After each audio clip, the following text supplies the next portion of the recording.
Rocks. Eh.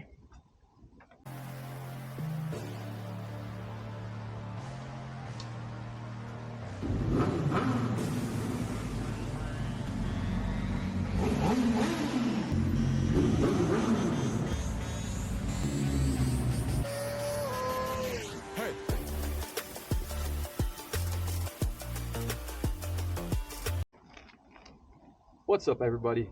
It's the Two Wheeling Belgian, and today we're gonna do the 4,000 mile review. It's been a couple of miles now. 4,000 mile review on my 2024 Honda CBR 600RR. Let's go!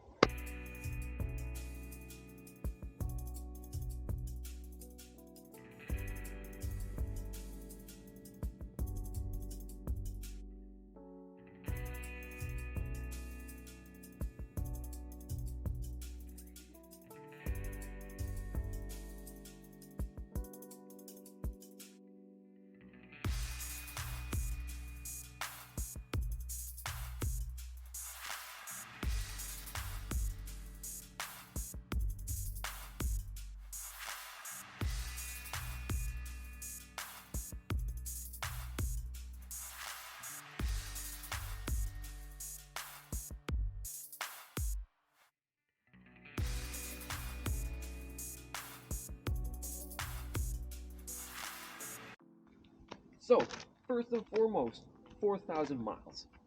I've had it since end of October, begin November. So, what do I have to say about it? Well, you guys may have or may not have seen my first review on this channel of this bike. It did amazing, still doing amazing, which I find great. But in that first review, it was just getting like the first couple of thousand kilometers underneath the good old buttocks. Well, and now we have done as good as 4,000 miles, which means that we need to do a little bit of an update, don't we? What you should expect from it, what you should not expect from it, how it does on the daily still, because 4,000 miles, I ride it every day to work, every day back. Is it possible on this type of motorcycle? Because a lot of times people will say, rather not. But for some people, in my case, for example, it's perfectly fine. The first thing that you should really know before you buy this bike is it's a 600. It's a 600cc. It's a super sport. You can see it when you sit on it. Here we go. When you sit on it, it's not your daily naked bike with the high clip-ons. You are in a super sport position, so it is bent over. You have the pressure on the wrists, but you can negate that. You shouldn't really have any pressure on the wrists. Why? Because when you are actually on this bike, you can see the pegs are also pretty high up. Now, when you are on this bike, you should always be tightening in with the knees, just to get more strength from the hip side, because you move this bike not with your hands, not with your shoulders. You move it by using your hips and your legs, and you can only do that properly when you are pinching it with the knees. So it's a good leg workout.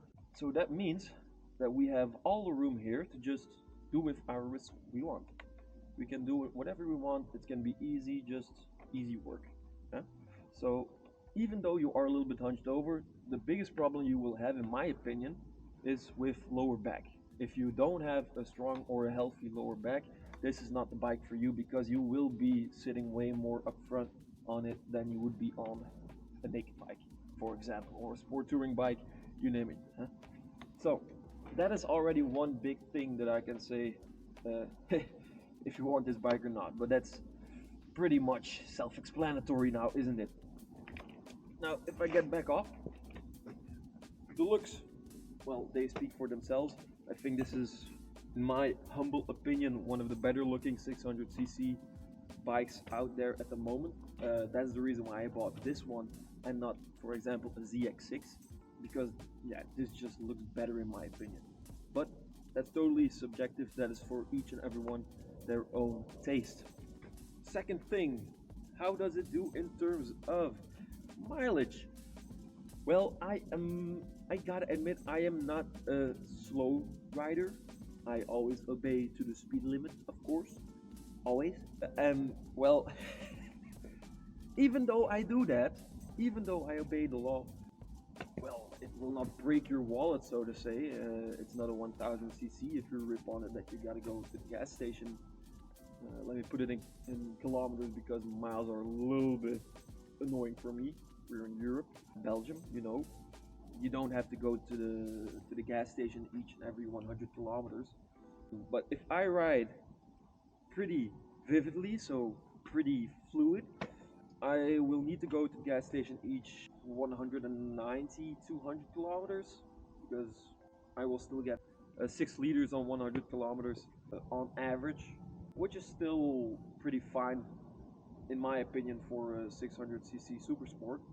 It will not really break your wallet, so to say, but it all depends a little bit on your riding style. If I go really chill on this, I can squeeze out way more. I'm 100% certain on that. You can squeeze out way more out of these bikes.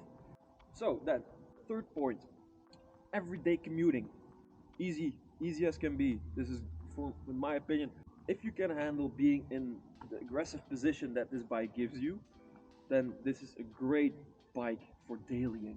Really, it is. If I hear people say like, "Oh yeah, you cannot ride a 600 for a daily rider," it's not the most perfect bike for it. Sure, of course, but everybody knows that a naked bike will be better at that. But can you do this on the daily, and will it be pleasant? Oh yes, it will. I I I am so happy every single time I arrive at my work. When I go and I go towards the place where I actually work, so I'm walking, I keep looking behind me up until I cannot no longer see this bike because look at it. So I'm just walking away. Like this every single time. Like you cannot, you just need to keep looking at it up until it goes out of your sight. And then when you are at your work, the whole day, like your work just gets better because you are always in a happy mood. Because when you get off of work, you remember where we left.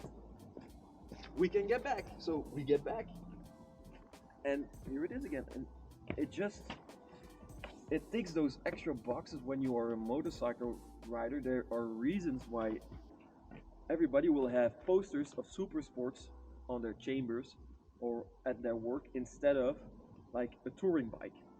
Most people, most people, because you know the feeling. You know the feeling if you're watching this video. You know what it is. When you swing your leg over it, you're just happy. You're just happy about that you can actually ride this thing. Now, you can have that with a naked bike, I'm sure. You can have that perfectly. Yeah? I believe 100% of the time. You can have that as well with a naked bike. You can have that as well with your sport touring bike. Everybody will be in love on their bike. But a super sport is something that everybody will always look over their shoulder for. And there's a reason for that. So that for me is one reason why you definitely can daily this, because it just gives you a smile every single day when you hop on it and when you hop back off. And when you are in high traffic, for example, it's super flickable. This bike, it is super light. You can just flick it about and it will be super chill to go through all of the traffic. Here in Belgium, we are allowed to lane split, which is perfectly it is logical. It's logical to be able to lane split as a motorcycle rider, because I don't want to sit in traffic at the back line and having people run up to me on the back. Like, nobody wants that. Everybody knows it's dangerous, so just go through it. And we don't take up any space, especially with a super sport. Like, it is super small, this bike. It's a super small bike in terms of wideness, you know. So when I'm going through traffic, I don't need any space. I'm not concerned about hitting someone's car or scratching along a truck or something like that.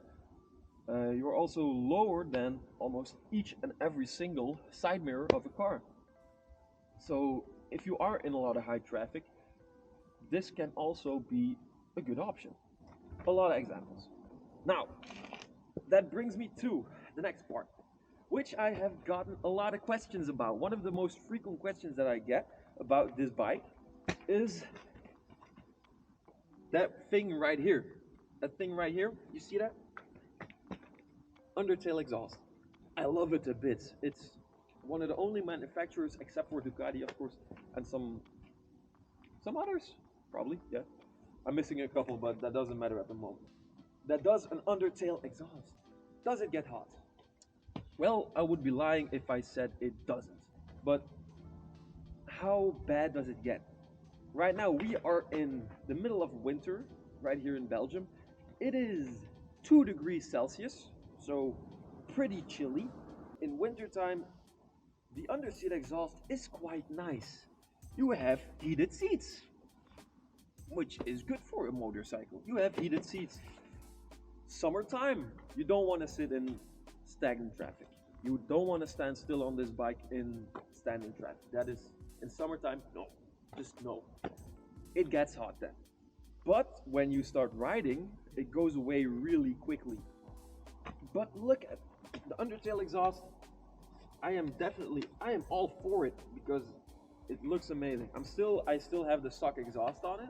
It's Euro 5 plus emission norms here in Europe. So it is not quite the loud puppy, so to say. Not really. But I was pleasantly surprised by the amount of noise that it makes and still am to this day.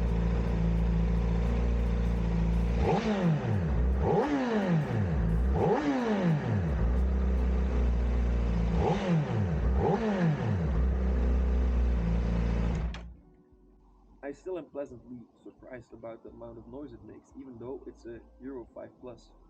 So that brings me to the next point, being performance. Well, 600cc inline 4, what do you have to do? Get up high range and then twist it. It is not something that has a high amount of torque. You will have a lot of middleweight naked bikes or middleweight bikes that will have more torque than this. You really only get to the fun part on this bike at around 8,000-9,000 RPMs. Even in the mid part of the RPMs, it's really flat, which is typical for a 600cc. And I do not mind that because I am still learning a lot. These motorcycles, they can do so much, and I will always be of opinion that the rider will be the limiting part of what the motorcycle can do, because it still rips. This motorcycle in second gear, 175 or 180 at the dash in kilometers, so that is still pretty fast. Performance wise, it is more than enough for on the streets. You can ride everywhere here in Belgium in second gear and never need to change your gear. Don't let anyone ever tell you that a 600cc is a slow bike, yeah, because these things are still extremely fast if you would compare it to, say, supercars. These things are crazy fast. Like, I have pulled away on AMGs on this, I have pulled away on a Porsche on this, I have pulled away on Teslas on this. Not at the really start, because they can just go in one turn. But as soon as I get out of first gear, like, those Teslas are gone.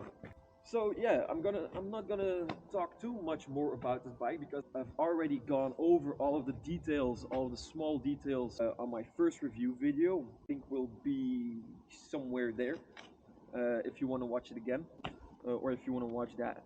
There I go a little bit more into full details on this motorcycle.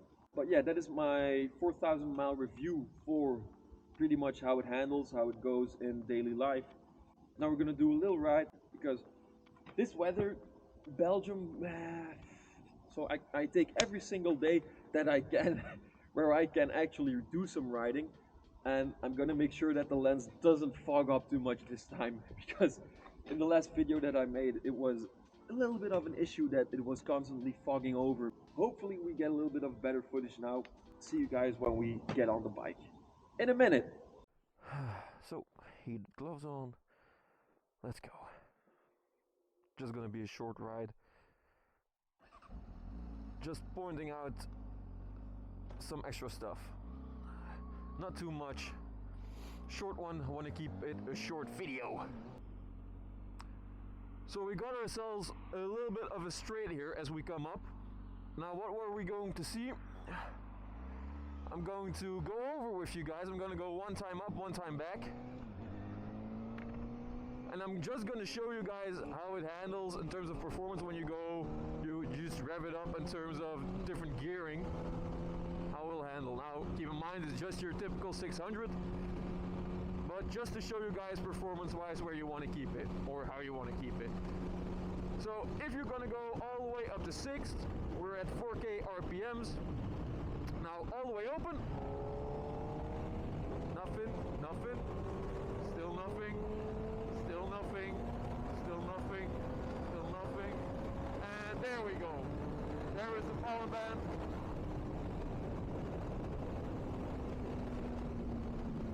So that was a really long time. So that's what I love about a 600. You can go really easy. If you want to just get in 6th, easy roll on, doesn't matter what you do, you can just relax. Now, the beauty of a 600 is that you gotta keep it in a good range. If you want to get some performance out of it, you gotta treat the bike good. You gotta treat it a certain way.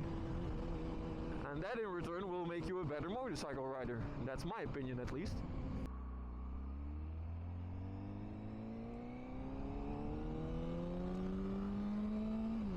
So like I said, you got to keep it in a higher range.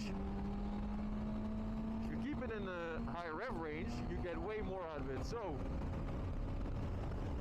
at around 8-9 RPM, way more.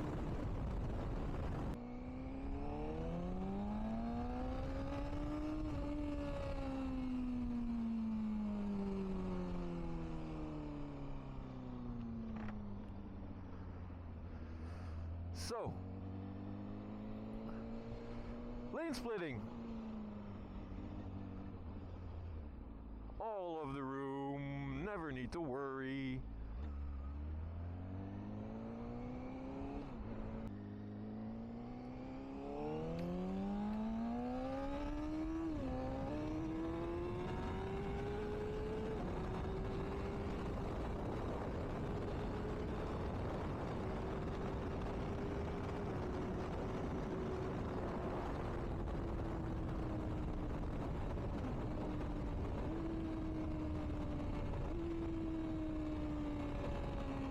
Auto blip, yeah.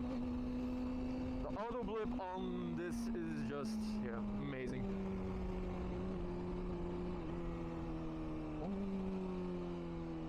Doesn't skip a beat. Super smooth. I will still say to this day, one of the better features of this bike is its ability to do that.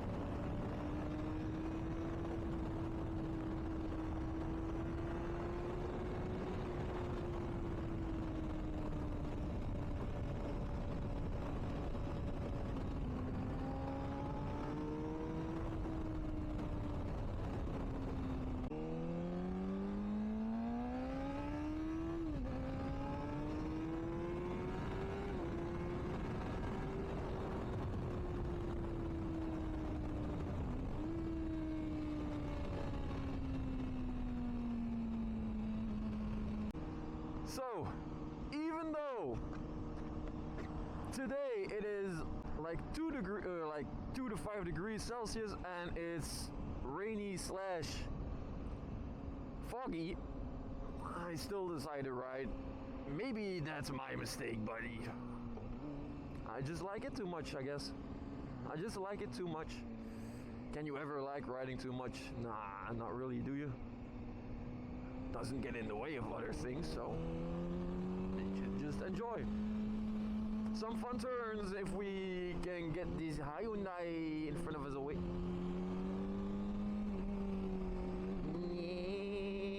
Yeah, no.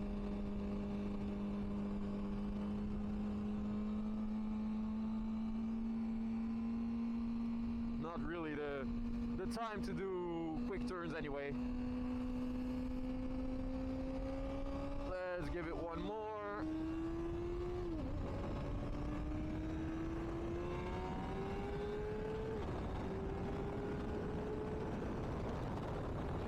Oh yeah.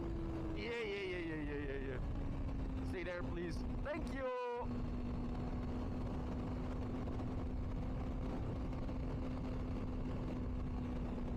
So even when the conditions are so bad, you can still get some fun out of riding.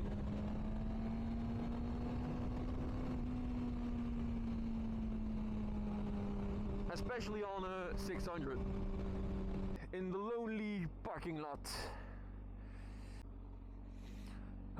So, even though it is such horrible weather today, I decided still to get a little bit of a ride for you guys. I'm gonna head back home now because it's really not the greatest riding weather, but I wanted to get something for you guys. So yeah, wish you all the best of 2025, and next year is gonna be great, man. I just know it. Tooling Belgian, we are out. Peace.